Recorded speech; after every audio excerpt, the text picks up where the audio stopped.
no matter how technology evolves, we got to ride that wave and we got to figure out how these strategies are going to keep working in these different platforms, because the user experience may differ, but the user is never going to differ from how they're like wanting to get that content served to them or what's going to resonate with them.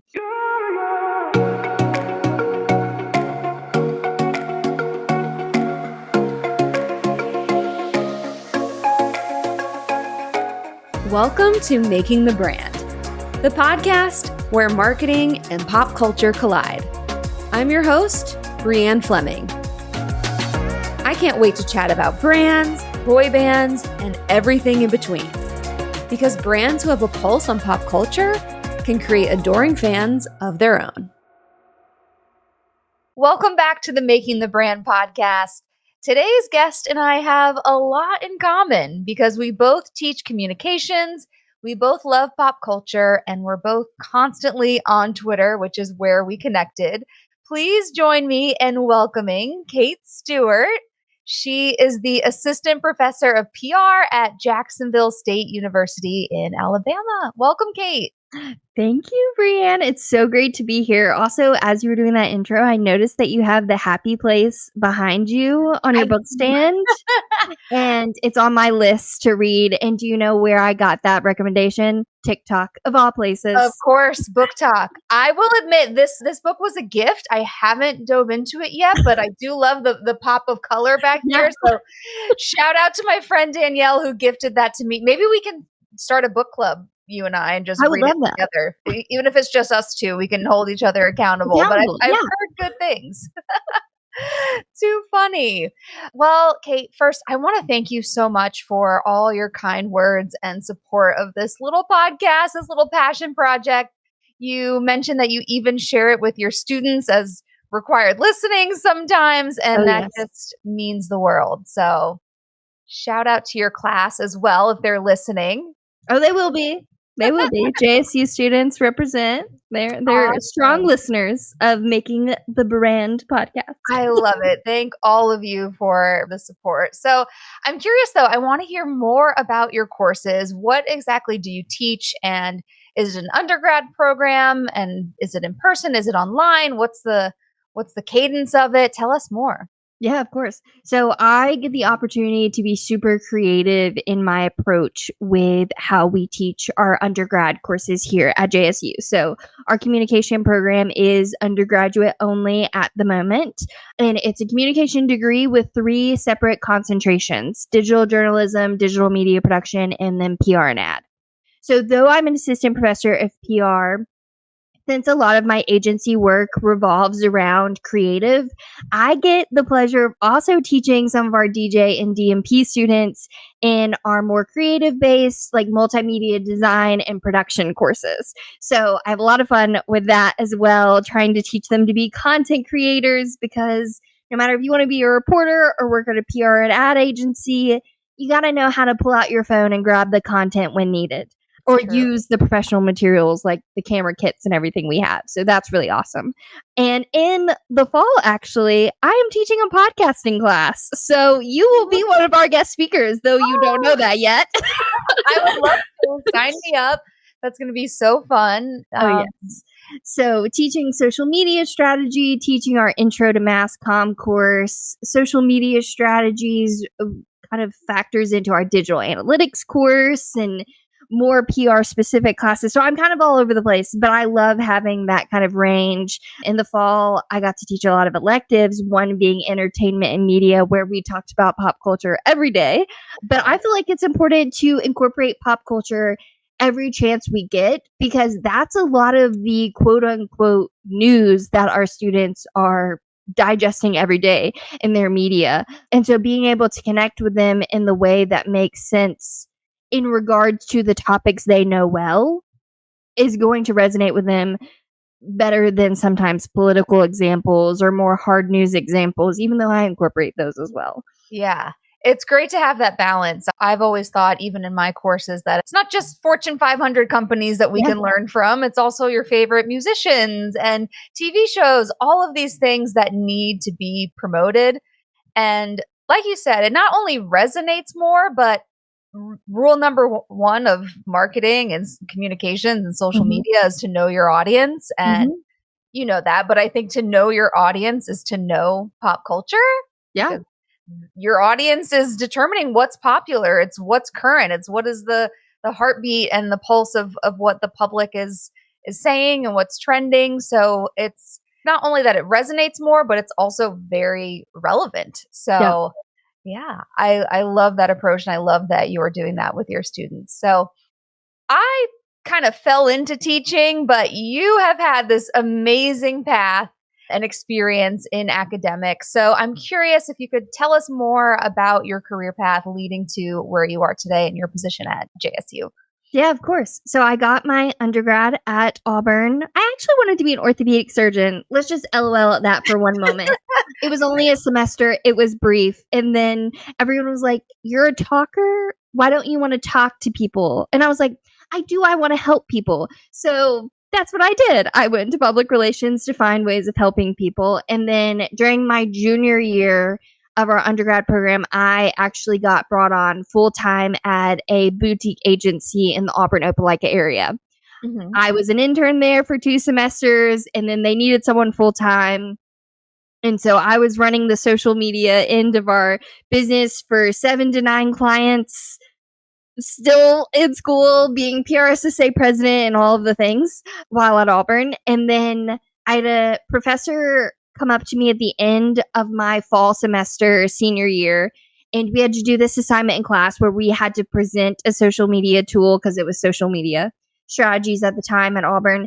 And I presented my tool, and I had like a little workshop activity that we did together, and I went Yes. very above and beyond. And she goes, "You're very good at this. Do you want to do this?" And I was like, "Be a teacher? I'm not like old. I don't think I can do that." And after the fact, I learned how old she was, and I felt very embarrassed that I made that Oh, comment. no. Probably the age we are now, right? Or Yeah. And she was like, "No, no, no. There's no age restrictions. Like, you've had jobs in the agency world and you're going to stay with them. You could get your master's here and then you could eventually get your PhD." So I stayed on at that agency during my time at Auburn, and I got my master's. And then after my master's, I was like, COVID is happening. oh I gosh. had agency jobs coming out of undergrad. I had agency jobs like based in Atlanta, and I decided to go to grad school. And so then I was at this crossroads again. Do I keep going to grad school, or do I take the agency job, get a few years underneath my belt there, and then maybe apply to a PhD program? And I decided to just apply to PhD programs, and I got into all of them. And I said, "Okay, God, I got it. You want me to go to school?" And you had a big decision to make after Yeah, then I that. had to choose where to go. I went where they gave me the most money, if we're being honest, because free education is the best kind of education that you can get. And so I got a full ride offer and a GA position at South Carolina. So I got my PhD from there. I actually, in 2 months, will be, yeah, in 2 months, I will be Dr. Kate Stewart. So Oh, okay. Maybe we'll hold off on publishing this episode. We'll we'll update it to Dr. Kate. it's I so love that. soon that we're just, the dissertation defense is looming, but Yes. all the Congrats. coursework's been done. Thank you. So that's exciting. But while I was actually at South Carolina, I ended up working in nonprofit PR. And so during my 3 years there, I also got 3 years working as a director of communication and programming for this nonprofit that helps tech startups that's connected to the university while at South Carolina. So I have like over 6 years of industry experience while also going through my education straight through. Yeah. In But a I like to be pandemic. busy. Yeah, in the pandemic, that well, we try not to talk about it. Like that Yeah. was weird and awkward, and no one liked it. Yeah. Oh my gosh. Well, that is all so impressive. Again, congratulations, and keep me posted when you become Dr. Kate. That is so exciting. Thank you. And I'm so happy to have your perspective here on the podcast because, as you know, something we battle all the time is that people sometimes question the idea that social media can be taught in a classroom, right? They Mhm. think it's evolving every single day. And that's absolutely true. But I've heard people even saying like, how is there even a textbook for a social media course? Like, isn't it obsolete by tomorrow? Yeah. So I know I have some personal defenses of this and why I think social media can be taught, but I would love to hear your perspective and what you would say to someone who thinks a course in social media doesn't really make a lot of sense. Yeah, so I'm actually I'm on your side of the fence with this. I think we should have full on degrees in social media because there are so many different things that we can teach when it comes to this industry that has kind of taken over all different types of sectors because social media is now basically in every industry that exists. Yeah. But I actually run my classrooms as we would run an agency. They get assigned their clients and we have client check-ins. We have the assignments and how they're mapped out through the semester. And it's done in the same fashion that if I was still working at an agency and they were my interns, that I would map it out with them. I did a lot of paying attention to what it was like when I did have interns when I worked at the agency and consulting with a lot of current professionals that are in the social media world to come up with that setup. I wouldn't say it's revolutionary. I hope other people that teach social media are doing the same thing, but it is by nature different. I can't really set up other classes in that form or fashion. I don't use a textbook for my social media class, but like Karen Freeberg's textbook is amazing and has awesome resources. I just haven't incorporated that yet. We are a regional access university, so I try to cut down on costs like books, especially if we're buying like programming for the class as well and things like that. So that's more of like a cost perspective. And I've also just found a good bit of resources that are free, like making the brand podcast, to be able to get them learning in different ways. Like if they can listen to a podcast and that's going to tell them more than a book chapter will because it's current and because it's more relatable because it's two people talking about a specific example, I have no qualms assigning that. You know what I mean? Or reading an industry blog that's going to let them know what is an agency currently doing with a similar travel or tourism client if their client is travel and tourism based. So it does take extra time on my end because I've now taught this 3 semesters and I have never duplicated my lessons that I give them because I'm constantly updating it. So I will say it's not for the faint of heart in that regard. Mm-hmm. But I enjoy doing it because I enjoy staying current with social media because it's my responsibility to make sure when they leave that classroom, not only do I feel confident that they could manage and come up with strategies and come up with content and create that content and publish it in a manner that's engaging and fruitful for a client, but they also feel confident in those ways. You know what I mean? Yes. Yeah, I love your approach. I want to talk more about your teaching style and how you communicate all of these concepts and how you make sure your students are engaged and having fun along the way. But yes, definitely shout out to Dr. Karen Freeberg. She has an amazing textbook. She is like the ringleader of all of the social media professors across the country. But I agree with you. And I know social media is so fast paced, it's constantly changing. But I always like to say we're teaching more about people than actual platforms. Like our courses are not, click here, upload this way. Like, it's more about how people think. It's more about behavior. It's more about what's going to spark engagement and conversation and a little less about the tactics. Those tactics are important. But if Instagram moves a button somewhere else, like those types of changes will happen. But the psychology of human behavior and sociology, all of those principles really stay the same. And it's a big part of it. So I absolutely love that. So let's talk more about your teaching style. How would you describe it? I know you teach in person, which I think is a whole other beast. I teach online, and it's very different. See, that's a beast to me. I don't think I would do good at that. I like, just like PR likes it in general, I like the personal connection. I like seeing them face to face and building those relationships face to face. And though I was really good at doing that for a brand on social media, I don't think as a professor, I'd be very good at that doing it in an online setting. I actually have an online class this semester because our semesters that we have a 4 course load, they try to put one of them online. Oh, okay. And I feel like I have a disconnect with those students. Like, I feel like I'm not serving them as well as I could.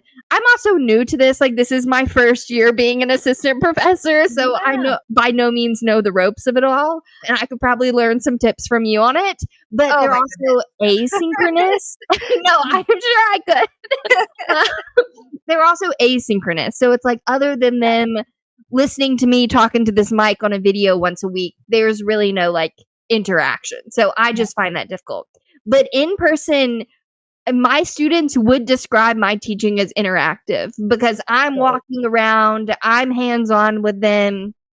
I have an intro to mass comm class, which I remember taking an intro to mass comm and sitting there for an hour 3 times a week, being bored out of my mind about what history lesson I was learning for the day. I should have paid way more attention than I probably did. Now I'm like, I'm not doing that to my students. I'm going to find a way to make this interesting. So we have 3 class periods a week for an hour, and one of those is normally some form of lecture. And even in my lectures, I try to incorporate like blog post clips or video clips or podcast clips, so it's just not me standing there talking the whole time. And I integrate questions for them to have part of discussion, of course. But then the other 2 days, one's an interactive activity where they get hands-on and use a current 2024 example of what's happening and put it into context of what we're learning. And then the third day is normally a guest speaker that we have that's from that area of the industry to come talk to them about what their day in the life is like, ask any questions. How do you get to the place that you are? If it's a job they're interested in, things like that. Good for you. That is great for variety. And I feel like they're really lucky to have you. And it's one thing to strive to be interactive, but for you to know that your students see you that way and see your class that way, that is really special. So congrats on that. Thank you. Huge. I just did midterm evaluation, so I'm quoting them from. Oh, okay. Perfect. Yes.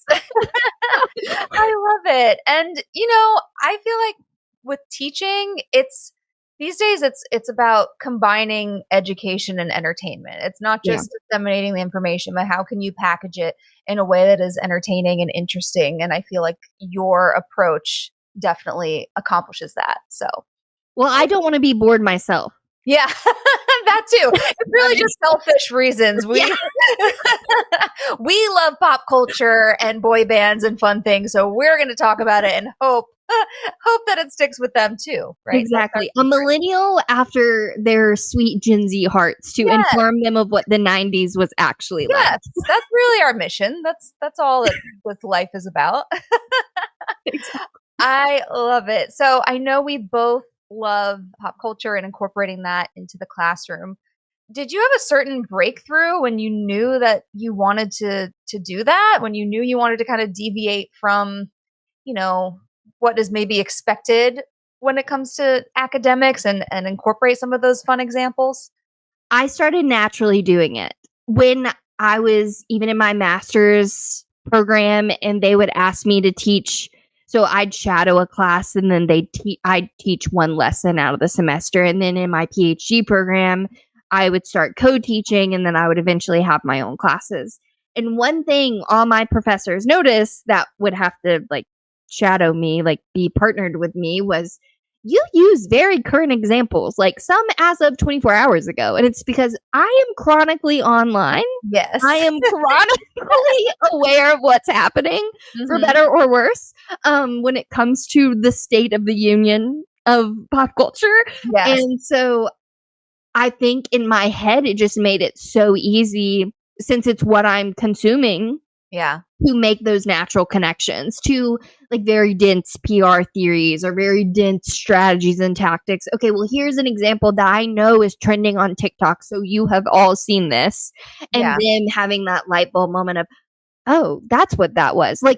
The lash gate for Michaela, I talked about that in every single class because it was currently happening. They all knew about it. They were like, Professor Kate, what is this? And I'm like, let's talk about it. Let's talk about how in a commercial, it is fine for them to use fake lashes, but when an influencer uses fake lashes, it's not okay.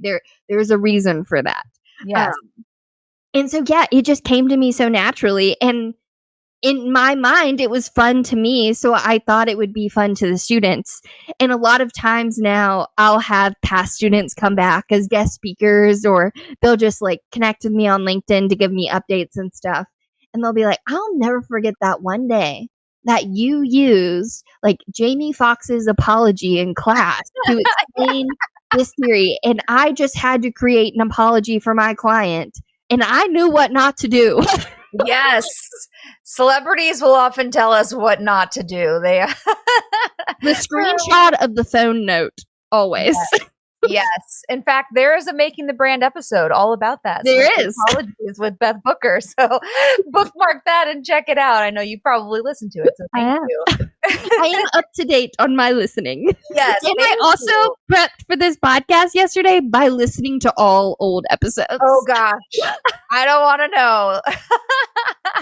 Oh, my gosh. The evolution of this show. I'm sure I would cringe if I were to go. No, it's been a beautiful journey. And I love watching it, or listening to it, I guess. And watching. Thank you so much. Well, to your point, I love how current you are. I love that you bring these current events into the classroom. And I don't think it's just to make it fun. I think the best social media professionals are also kind of news junkies. They're genuinely interested in what's going on in the world. They're genuinely interested in seeing breaking headlines and just keeping up. And I think you really have to, because there's such a climate around what we do, and understanding when something could be, not the best time because of the culture that's happening, to know your timing of posts and when to pivot, and what the overall sentiment of the public is at any given moment. So I've always kind of been a news geek, and I think it benefits this field as well to have that kind of mentality. So there are 3 S's that I teach in every single class, no matter the class I teach. It's strategy, storytelling, and society. You need to know how to connect those 3, which means you need to be current in those 3 areas to be able to best represent your client. That is awesome. I love a little nugget or a little like mnemonic device like that. That is great. So I know you mentioned Jamie Foxx and Lashgate, all these other things happening. So have there been any other notable pop culture moments that you've brought into the classroom that have stood out and been memorable for both you and your students? Yeah, so I'll start by explaining an assignment I do. I'm doing it in ethics this semester, and I did it last semester in entertainment and media, where every day a different student was assigned, and they had to bring in a current news article about something happening in society or pop culture. They could find it on Twitter, TikTok, any social platform, Instagram. I didn't have like a qualm, as long as it came from a reputable source, of course, not The Onion. We all know that's not true. That happened a couple of times, so I had to put the warning out there of, okay, now we're going to have a lesson on reputable news sources, even for entertainment. But with that assignment, and I tweaked it some for ethics, for them to think of like, what's an ethical concern or ethical issue that could come from said thing happening. And that made them learn from each other. It also helped me figure out what are they interested in, because I learned a lot more people are interested in the gaming world, which this is also an older podcast, but your podcast with the guy about Twitch helped me immensely, because I am behind the curve with Twitch, and I was like, everyone is talking about this and I'm confused. So shout out to Joe Chuck Norris. Yes, he was a great guest. And also just like them connecting to things that are interesting to them. But I mean, some examples we've used in the past, we looked at Lizzo when she was accused by her dancers of the recent allegations. We looked at how her and her team was responding to that from the legal standpoint, but also her online presence during that time. Yeah. We looked at Roseanne. That's kind of an older example. And Kevin Spacey. That's an older example. And a lot of my females in the class will point out, well, when we're talking about the movie industry, why is there so much that comes out around the Me Too movement, even so far after the movement? And I'm like, because Hollywood isn't rainbow and sunshine. Like, it's one thing that we as outsiders don't really see inside until these allegations or until things come out. So sometimes we get very intimate with our conversations about the personal side of things and how it affects them, which I think when we bring pop culture into the classroom, it also makes our classrooms, we instantly become more relatable to them. Like, if I know a TikToker that they're interested in, they're immediately now like closer to me Yes. some way. Now you've earned their respect. I would agree. It is kind of like that. PhD, but because you know the TikToker. No, they don't care about the letters behind my name. But it is to them, it makes it make sense. And like, we talk a lot about the divorces and like how people make divorce statements. So one we looked at recently was Joe and Sophie, and like the allegations and the legal suits that they were having against each other, and how that played out in media. That's another interesting thing we like to compare, is how is media playing out the story compared to how the people in their online presence is playing out the story. Yes, that was a big one. And we have another, not to keep plugging the show, but we have another podcast episode just about celebrity divorces, where we had a divorce lawyer on. So these are such fascinating topics. I love that you bring them into the classroom. Have you found that even older examples, maybe from different generations, have you found that they still resonate with your students and that they appreciate, or is it only hypercurrent, TikTok Gen Z examples? I like to compare it because it shows them why it's important for us to know history, and not only in regards of the textbook history, because a lot of things are very repetitive. So we had Taylor Swift, which I don't know if you know this. I am a certified Swiftie. I saw her on May 5th when she announced Speak Now in Nashville, and I died inside. And I left that stadium as a brand new person. Like, that was my 4th time seeing her in person, but I was so close. Like, it was a spiritual moment. But it's a thing. And so my students know that. They know I'm the resident Swiftie. Yes. So they like when I use Taylor Swift as an example, because that is a current example. But then I like to connect it to other examples, even as old as Elvis Presley and the Beatles, to make these points come across that this isn't the first time it's being done. If it's the first time it's being done by a woman, that's important. But that's important for a completely different reason than what we're focusing on.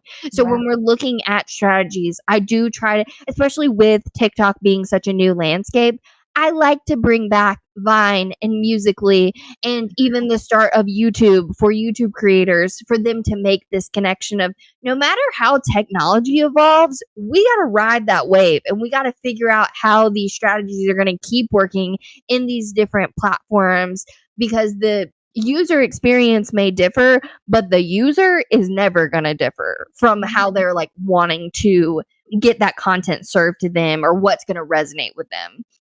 Yeah. And we've seen TikTok even, bring a resurgence to so many songs that are older because different trends that have kicked off. Like, I can't think of, running up that hill. Yeah. From Stranger Things. Yep. Yeah. Kate Hill. Yeah. Something like that. Yeah. We talked about that in class too, because they were all like Stranger Things fans. And I was like, we should do I like to do TikTok trends with my students. So I will sometimes, when they're on board, we will recreate some dance trends or some trends that are happening. So fun. And I love that TikTok can make what's old new and cool again. So it's fun to see those full circle moments and things come back from the 80s and 90s and even beyond that. So so fun. Well, I love pop culture, and I think it's powerful in the classroom because I think it's a unifier, and it can make a concept that is originally unfamiliar to you. You now have a point of reference in a way that brings you in because it's familiar, because it's a celebrity that you like, or a musician you listen to, or what have you. And you kind of touched on this. How do you personally stay current as far as what's trending, as far as what society is talking about? How do you stay up to date on events in pop culture? Yeah, so other than being chronically online, there are some key people that it's very helpful to follow to be aware of this. The very first thing I do every morning is I open Snapchat, which I know, crazy, Snapchat, and I watch the E! News briefing with Erin Lim. I love that. It's like my favorite. It's a short thing. It's very concise. It's very to the point. Makes it easy for me to like get everything I need. Yeah. I love the Common Spy Celebs podcast for updated pop culture stuff.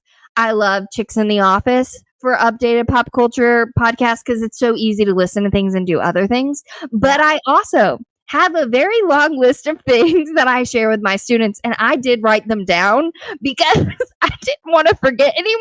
Please, yes. Because I have in all of my Canvas modules, and I update this regularly through the semester, of resources that they should be looking at if they want to know more about social media, public relations, influencers. And so I wrote down some of those things so I could share them.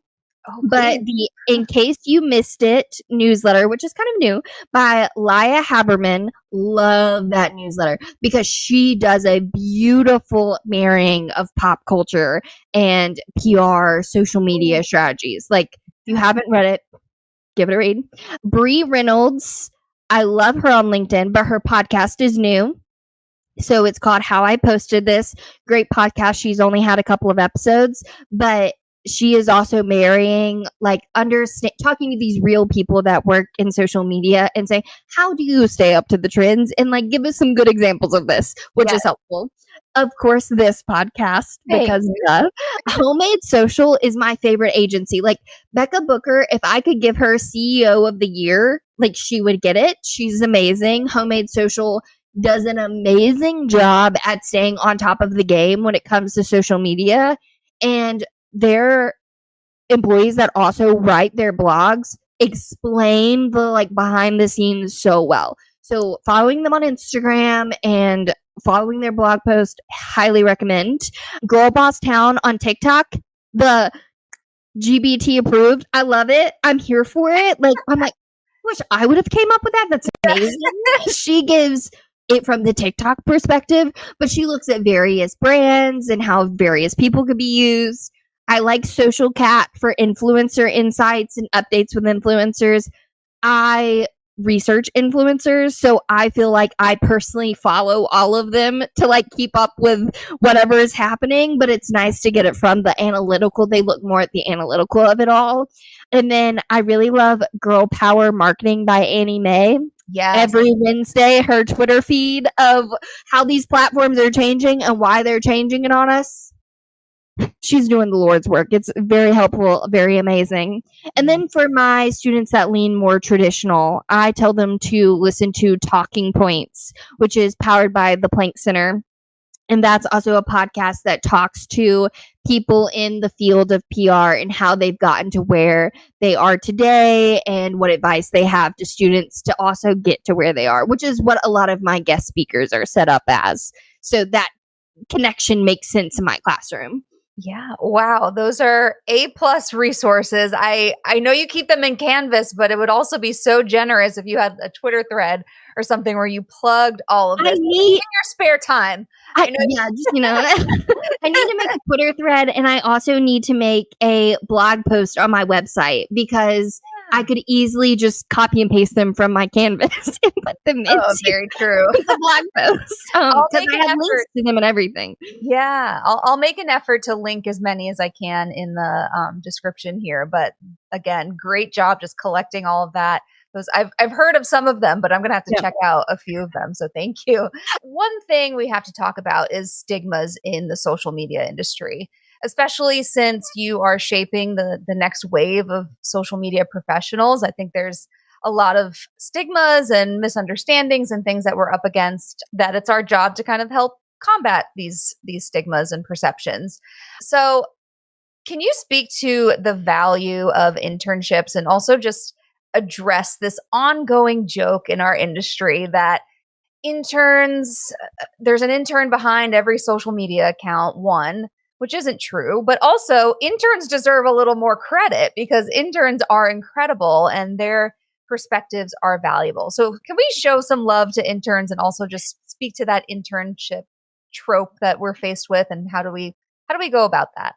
Yeah, I don't know who came up with this and why it is such a trope, but it's almost like it affects our industry more than, it's not like people look at finance interns and they're like, they're not a finance bro yet, so they don't exactly know what's going on. Like, no, they're treated the same. So, not sure why that continues to kind of like fall on our field more than others. Like, I had 5 internships in undergrad because when I switched my major freshman year, I was like, okay, I'm going to make sure I like this. So I don't have to change again. So that first summer, I had my first internship. And by the time I had that full-time role, that was my 5th internship that turned into the job. And that is the goal. The goal is for your last internship in college to turn into a full-time gig and that you like it there.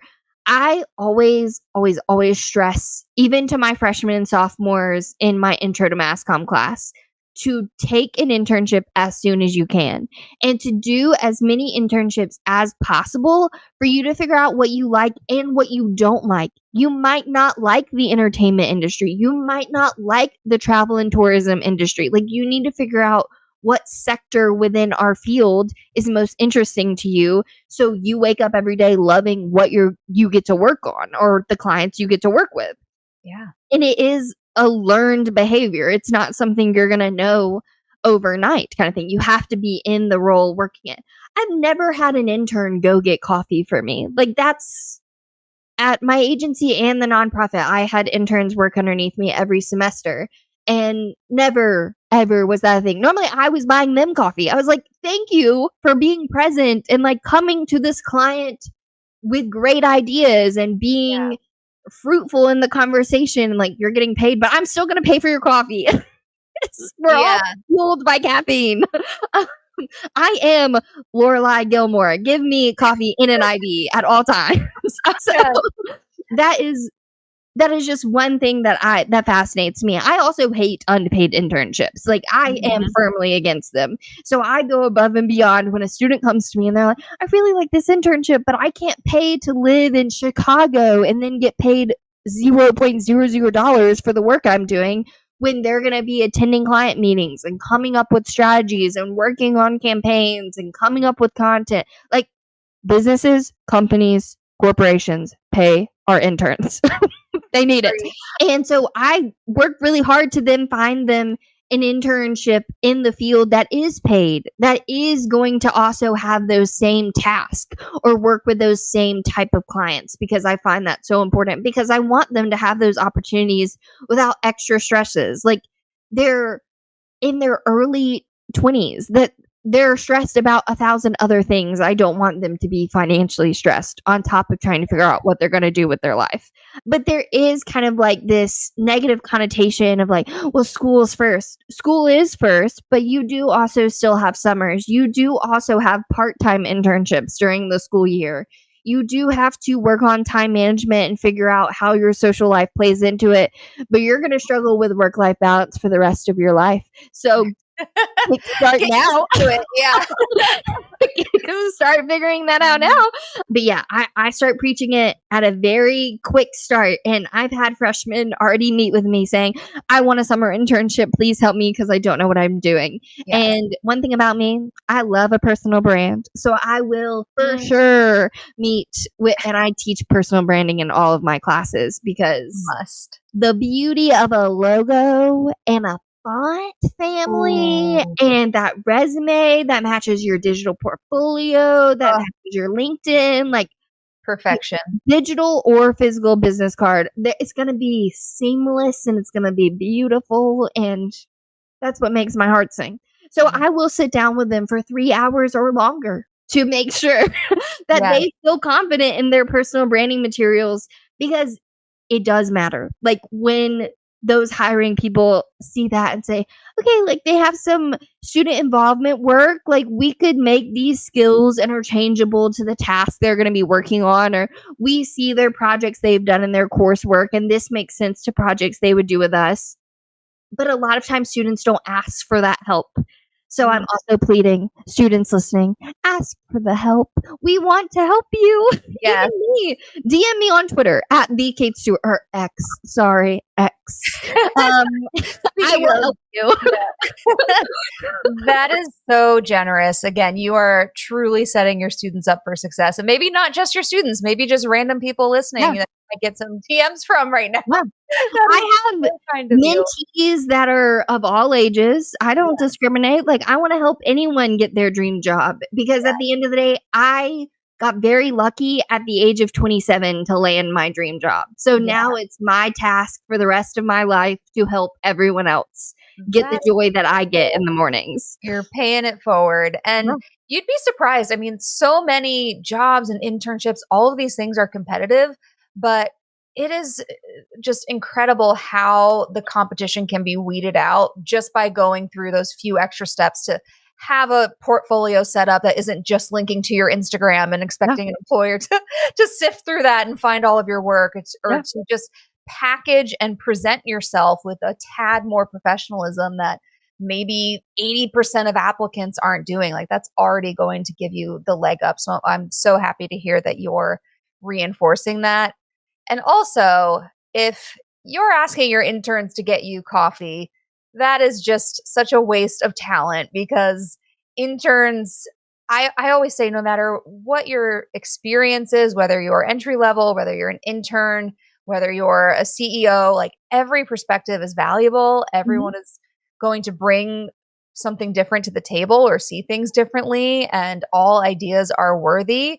So if you are an intern or if you are a student listening to this and you hesitate to publish your thoughts or to critique a campaign or to share anything online because you feel like you don't have the clout or experience yet to have an opinion, that is just not true. Start sharing your opinion because it's probably worth hearing. You probably have something interesting to say. So thank you, like I said, for reinforcing that.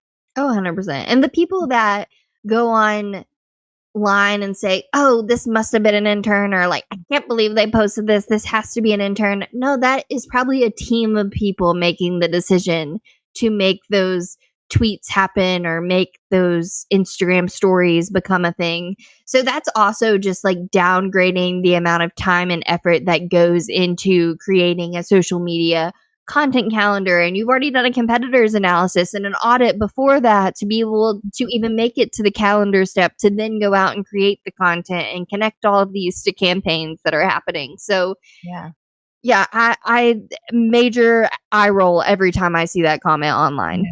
Yeah. Well, we're here to turn it around and to change that perspective. So thank you. Thank you for that. Another thing I want to discuss is just the fact that truly anyone can do social media. Pretty much everyone has an account these days. And I'm sure you're in alignment with this. I mean, I believe that everyone can do social media, but not everyone can do it well.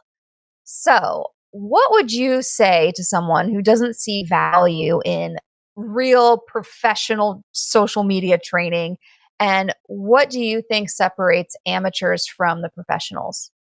Yeah, so I actually feel like those amateurs are the ones that give us the bad rap. Like, even as someone that's an academic who researches social media and influencers, it takes me longer to get people on board with my research because they see it as kind of a throwaway thing, or they just see it as something fun when it's not a part-time hobby. Like, this is something that's affecting how consumers buy products. This is affecting how our students learn and engage with media.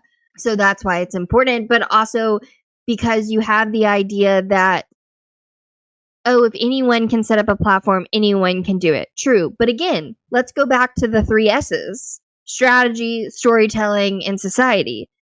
They might get one of those. They may even get 2 of those. They might be really great, effective storytellers, but they might not know how to connect with their audience, or they might not understand the tools and strategies to use on the platforms to do that best. And that's where the education piece comes into it. You get this holistic view with good and bad examples to then learn from. And I always tell my students, learn from other people's mistakes, but also learn from what they've done well, because you then want to find ways to replicate what they've done well in ways that make sense for your client or your story or your audience. And then don't ever do the bad stuff. Just never. Not your. and being that aware, I think amateurs or just like casual users of social platforms also don't fully understand, because I sadly don't leisurely consume social media anymore. A research idea is popping into my head. An example of how to connect it to a class is happening in my head. Oh, that's a really good tactic that they're playing off as not a tactic. I need to write that down. Like, I don't aimlessly or mindlessly consume this media anymore. And that's when the shift happens, because I noticed it in my senior year of undergrad when I had been in that full-time role working at that agency, and I was getting these ideas in my sleep and in the shower. Always keep a notepad by your desk. Yes. And always use your voice notes if ideas come to you in the shower, because they are fleeting, and it's always true. in the shower or driving for some reason for me, or right before I fall asleep. Yeah. And those ideas mean something. Like, those ideas could be the $1 million ticket to bringing your engagement up by 200%. Like, it could be something insane. And I hate the term viral. Like, I don't love using that, because viralism comes and goes. Great, you had one video go viral. Where's your sustained relationships with your followers? Where is that loyalty that you're going to get from your followers because they care about you and they care about your content, and what you're providing them is important to them? So that's it. I don't like the viral thing because of that. So I actually try to use non-viral things as examples as well in the classroom. Or if I use a viral example, I'll say, and how can this be debunked, is what I call it. Like, how can we debunk this viral video? Or like, why do we think this went viral, and how could it be replicated, or how could it not be replicated in a different setting? Because it is normally just like the perfect compilation of all these trends that hit at one time. Like, oh, they picked the right dance with the right song and the right hashtags, and the TikTok For You page said, let's put it in everyone's faces. Yeah. Not necessarily because there was any storytelling or any connection to their audience involved. That's why they have one viral video and still only 1,500 followers on the platform. Well said. Yeah. I don't think going viral is all it's cracked up to be either. And I think that's another stigma or misconception when you do social media, that that's the main goal. That is not the main goal. There's, like you said, you want a true relationship with your audience. You don't want this flash in the pan success that it is just going to come and go. So that is great advice and wisdom. So speaking of advice, I would love to know, what advice would you share with a potential student who is interested in studying social media? So someone that should be in your class but doesn't know it yet. I would say to follow those resources that I shared earlier and start trying to implement the things they talk about. And if you find any hint of joy in that, then you should sign up for my class, because we're going to do that tenfold.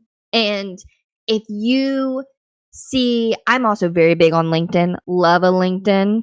Good LinkedIn. Don't love a poorly executed LinkedIn profile. But I'm always on LinkedIn. Like, I check that thing every day, because I'm sharing internships and jobs and opportunities and freelance roles and contract work, because I want my network to know what's out there. But also because the more you look at jobs that are out there, the more you find, oh my goodness, I want to do that. So also, if you look at a job and it has some form of social media, sign up for my class, because I'm going to get you prepared to then apply for a role like that and be the best candidate for the position, because of that agency style classroom that I host and the real client experience that you're getting. Another pet peeve of mine is when professors use fake scenarios. It drives me nuts. It's just busy work. Yeah. Fake scenarios. It is just busy work. It drives me crazy. That's not going on a portfolio and being impactful. Yeah. And so I start implementing portfolio assignments as early as their freshman year, if I get them that early in the program, so they have something to build upon. And it also helps them see their growth. Like, oh, wow, this is what I did as a freshman. Look at me now as a senior. Like, this is why I am hireable, because I've put in the work. Because of Dr. Kate. I don't want to take the credit. That's not what helps me go to sleep at night or wakes me up in the morning. When they come back to me and they tell me that they landed the internship or they got the job or they Yeah. come back 3 to 5 years later as a guest speaker, that of course warms my heart. But at the end of the day, it's not like that's my flowers. It's just something that makes me so happy for them because Yes. like I said, I have my dream job. Why shouldn't everyone in this world have their dream job? That is so beautifully said. And like I said before, they are so lucky to have you. You are so influential. You are just setting them up for success. And it's an industry that is so rapidly changing. There's so much going on and there's so much to learn. And you should be really proud of the work that you're doing. And I know you're so proud of Well, your thank you. students. So, yeah. Lastly, so your students have graduated from your classes. They are off into the real world. I know you're always a phone call away still, but what last words of wisdom would you give to your students or just anyone starting out in this industry in social media? To stay up to date, but before anything else to do with the business side, be kind. Like, not only be kind to yourself, but be kind to others because you never want to burn bridges in a field that's based on relationships. And that doesn't just mean your client relationships, that means your relationships with your other employees, your boss, your boss's boss, the person at the McDonald's drive-through or the Starbucks counter. If anything that my students remember, if they remember nothing from the coursework, if all of that is fleeting, if in 10 years all they remember is Kate told me to be kind, that would be very fulfilling to me because at the end of the day, we're all just human beings that need to be good human beings to other people. And this world is such an evil, awful place. And so if you can be that light, if you can be that sunshine in the room, like these little mirrors, if you can be that for someone else, that's going to impact them tenfold. That's going to stick with them. That's what you're going to be remembered for. The one ugly day you have where you go off on someone is not what you want to be remembered. You want to be remembered as that slow tempered, energetic, super passionate, but kind being that came to work and put in the hard work. I don't love the whole like lazy or non-lazy like approach to things. Work ethic is super important. You don't want someone to even have the chance to call you lazy. So you have to really define again that work-life balance for yourself and figure out what do you want to focus in on and then become really good at what you focus in on so you actually have the energy to then go eat dinner with your friends or go bake bread this weekend because you want to learn how to bake bread because of You TikTok. saw it on TikTok. Yep. Yeah. Why am I obsessed with learning how to make focaccia? TikTok. Yeah. So if you focus in and you get really good at what your job needs you to get good at and you do it because you like it and you do it because you want to feel fulfilled at the end of the day, you then have energy for other things. So above all else, be kind. And it's very easy to remember. Kind Kate. Kate tells us to be kind. Like, there you go. Oh, that is again so beautiful. And I love that we're ending on that note because I mean this episode is largely about advancing in your career and thinking about your next step and trying to, make waves in this industry, but that's not necessarily what success looks like. It's not yeah. a job title, it's not how many followers you have. It's, one of my favorite quotes from Maya Angelou. She says, "Success is every life that you touch." I love that. Is your legacy. I think your legacy is every life that you touch. One of those things. But if you're kind in those moments, that's going to be just so much more powerful than, climbing those corporate ladders. And Yeah. Your tombstone is not going to have your job title or your amount of Instagram followers. And so that's kind of a morbid way to look at it, but it's true. How do you want people to remember you at the end of the day? Mm-hmm. Mm-hmm. And that is, again, a testament to not necessarily having a large community, but just being kind to those one-on-one interactions you have on a Mhm. day-to-day basis and making a difference and helping other people like you do every day. So kind Kate, Dr. Kate, this was just so fun. You are so fascinating. You not only have a big smart brain, but you have a big heart as well. So I enjoyed this so much. Thank you for sharing your wisdom and your guidance, not only just with your students, but to anyone listening. I want to amplify this as much as I can because more people need to learn from you. So thank you so much. Of course. Yes. And I am I am what I say I am. I believe in a personal brand. So if anyone needs to find me to ask advice or vent or need help, I'm at the Kate Stewart everywhere. My website, thekatestewart.com, all social media platforms at the Kate Stewart. Easy, easy. Perfect. I will link everything. And now I'm curious. I'm going to see if you're going to have to update your handles to Dr. Kate Stewart when it happens. Okay, so I have created such a brand around the Kate Stewart. I don't think I'm gonna change it. I think I'm just gonna change it like in my name where Okay. it says Dr. Kate Stewart. Fair enough. Fair enough. Something to think about though. It is. All right, Kate, thank you so much. This was an absolute blast. And I feel like it's a full circle moment to have you as a listener and now as a guest. This was so fun. Thank you. This was awesome. Thank you.